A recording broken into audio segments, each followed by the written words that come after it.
Hey, welcome back, guys. So today I'm working on the WK again.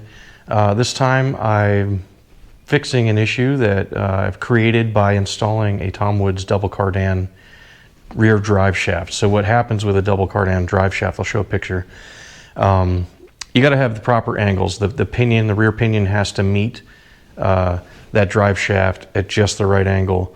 Otherwise, you're going to have vibrations. You'll cause problems that can cause damage. So with the vibration I'm having now, I could wear out my pinion bearing, which means a rebuilt differential in the rear.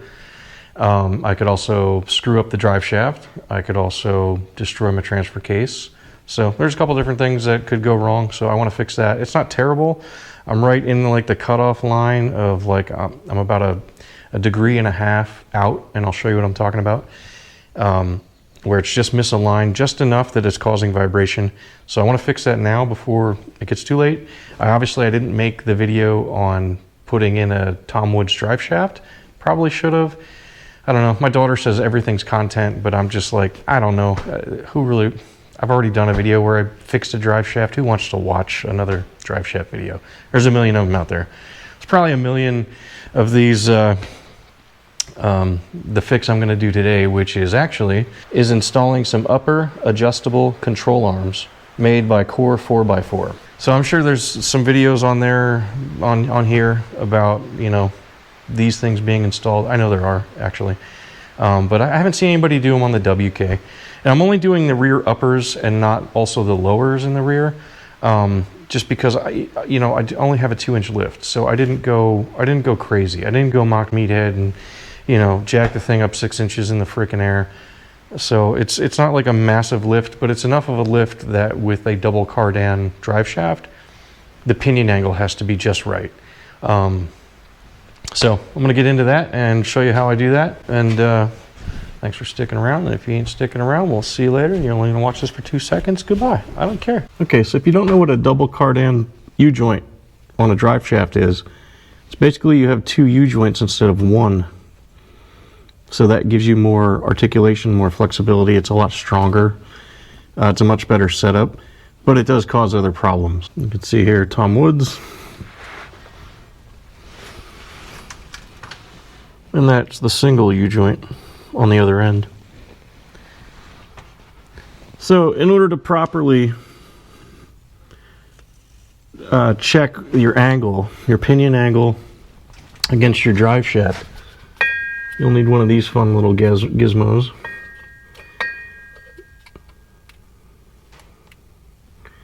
So this is an angle finder. It's digital, which makes it a little easier. And it's magnetic. Basically, you want it on your drive shaft at the top so you can get the proper angle. I got about, I want to say 10.2, 10.3 degrees on the drive shaft. The next thing you need to do is you need to get your pinion angle. That's here. And obviously there's stuff in the way, so you can't just put this on a nice flat, even surface. The next best option is to get the proper pinion angle measurement. You need something flat. You know it's true. I know this square is good and true. What I'm going to do is I'm going to place it flat against these 2 bolts. This, just like that, is facing exactly the same as the pinion flange. So that's in direct line with the pinion flange.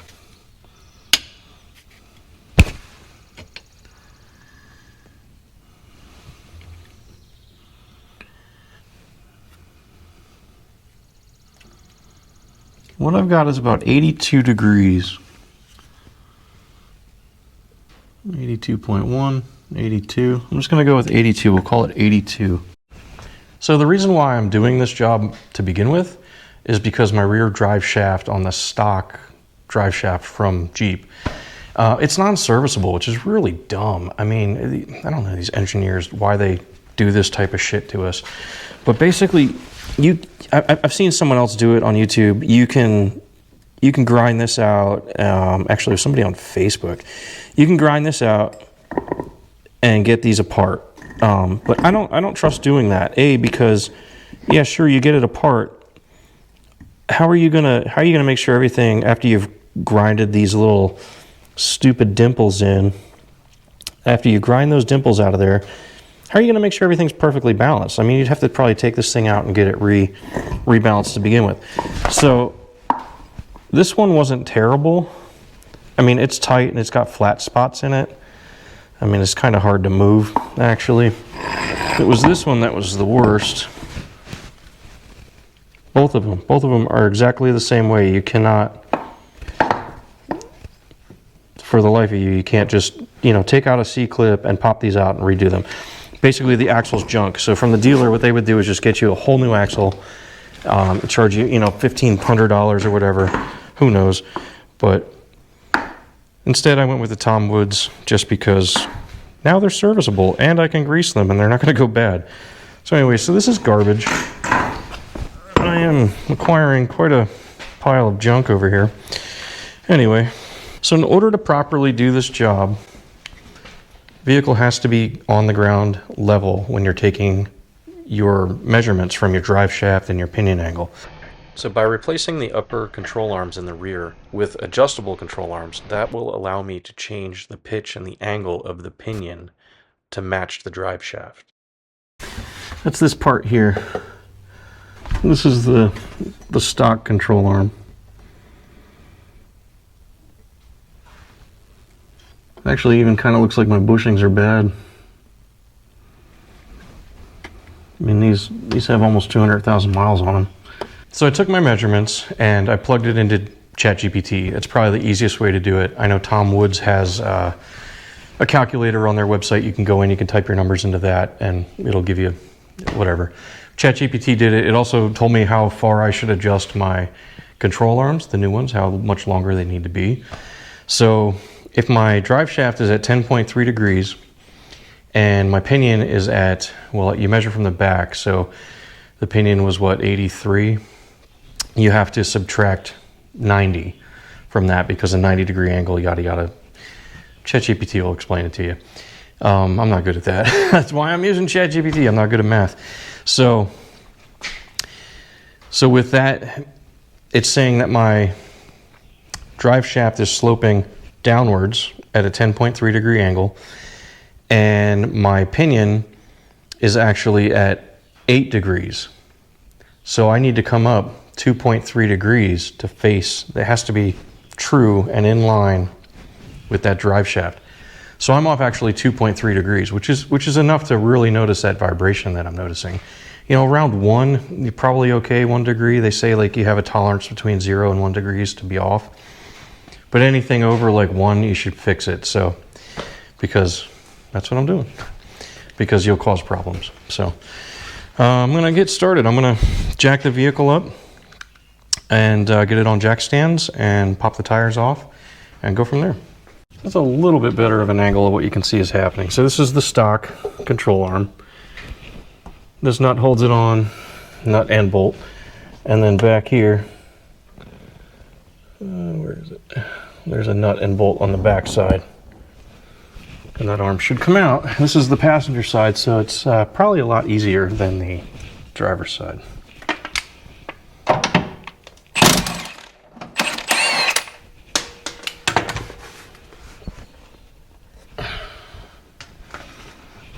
I'll love tap, see what happens. She's moving, that's good. So on the front bolt, it's an 18 bolt and an 18 nut. On the back bolt here, it's an 18 nut and a 15 bolt. I guess the one nice thing Jeep did was made this in a square tube instead of, like a hollowed out piece on the bottom or something. So that was kind of cool. By the looks of it, these things are pretty crusty. I think they were due for some bushings at least, but yeah, little rotten there. These things would be much better, a lot beefier. And just to get a measurement here, the old one, from the outside edge to the inside edge, I want want to say roughly 16 3/16. So just shy of a 1/4 inch.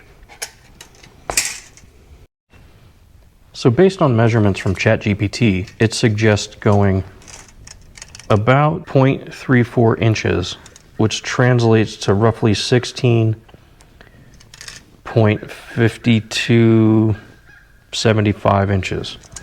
So it suggests just to round up to 16 9/16, which would bring it 0.035 degrees. Actually, it'll bring it 0.2 degrees in error, which is within spec. So I'm going to do that. I'm going to adjust these from, we went from here, which was 16 3/16. We're going to go to 16 9/16, which is already almost pretty close where I set it originally. All right, driver's side is in, and so is the passenger side. It's hard to see, but they're there. So now it's just a matter of getting the tank back up. Basically had to come down about 5-6 inches there just to get that upper bolt out. And then on the very top, I probably couldn't even show you if I wanted to. It's very hard to film this. On the very top, there's a child-proof connector that you can't get off of the pump. And I had to like basically let the tank hang by itself and push the dang tank down just to get past that connector because you can't get it off. Pain in the ass. Very stupid design. I actually thought about flipping the bolts, and I'm not sure, you know, what that would do. I did that on my front control arms. I don't know. So I just put it back the way I had it because I was able to do it. I really hope ChatGPT knows what it's talking about, and I adjusted these arms to the correct length because I do not want to drop them again. All right, so I got it. Now it's freaking downpouring like crazy. I'm sure you can hear it. But I got everything back together. I just have to torque down the control arm bolts and nuts.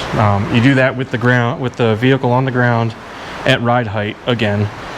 But I did double check my measurements. I just went back under with the digital angle finder, and my pinion is at 10.3 degrees slope up, and my drive shaft is 9.7 degrees slope down, which means I'm right within spec. You're anywhere from 0 to 1 degrees is perfect. Perfect. I was at 2.3 degrees, which is just way off. So being at 0.06 degrees or 0.6 degrees, I'm sorry, is within spec, within reason. I shouldn't feel any more vibrations in this Jeep anymore. So I'm super excited about that. This lift, I should have started a YouTube video long ago because this lift has taken me down a rabbit hole. It all started with a customer's set of tires sitting in the garage. In fact, those tires right there, these are Bridgestone Dueler HTs. They were bigger than the stock tires, and I'd asked him about them, and he said they came off of his 4Runner. They gave them to me. I mean, they gave them to me. I did some work for him, and he only had them sitting because he put some super nice tires on his for off-roading, and got rid of those. So those tires led me down a rabbit hole of putting a lift on this Jeep and all kinds of other issues. And learning a lot, and it's been fun actually, and I really do enjoy this Jeep. And I'm sure they get a lot of flack. I know the WJs and ZJs are better Grand Cherokee setups, but I really enjoy this Jeep. I love it. I like the way it looks. I'm loving the lift now, and the fact that it's going to be done right just makes me happy. So I'll let you know how it turns out, but I'm excited. Thanks for watching. Don't forget to like and subscribe and share and comment and whatever. I mean, if you want to, it'd help me out, but you know, if you don't, that's cool too.